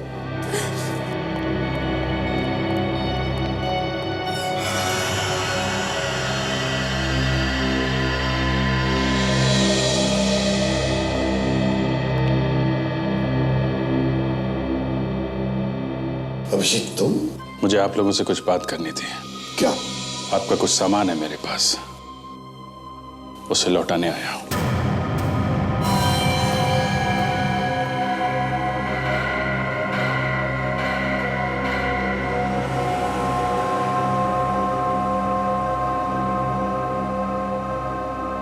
ये तुम क्या कर रहे हो अभिजीत?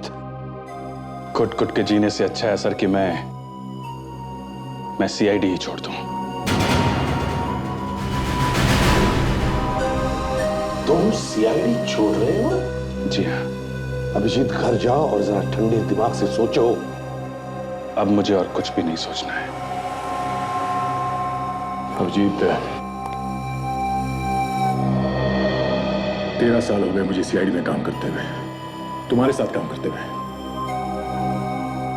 मैंने आज तक कभी तुमसे कुछ नहीं मांगा, मगर आज मांग रहा हूं। ऐसा मत कर मेरे भाई। ये मैं अपने आप नहीं कर रहा हूं दया। एसीपी साहब और तुम दोनों चाहते हो ना कि मैं सीआईडी में काम ना करूं? हमने कब कहा है कि तुम सीआईडी में काम मत करो? और क्या, घर में जाके बैठो। घर में क्या मतलब निकालूं इसका मैं सर? अभिजीत, जरा समझने की कोशिश करो। मेरा कहने का मतलब ये नहीं था। मैं चाहता हूं कि तुम जाकर के थोड़ा आराम करो, क्योंकि तुम्हारी तबीयत ठीक नहीं है, इसलिए। और मैं बार बार यही कह रहा हूं सर कि मैं ठीक हूं, मैं ठीक हूं सर। नहीं अभिजीत, तुम्हारी तबीयत ठीक नहीं है। तुम्हें आराम और इलाज की जरूरत है। बीमार तो आप लोगों ने मुझे कर दिया है।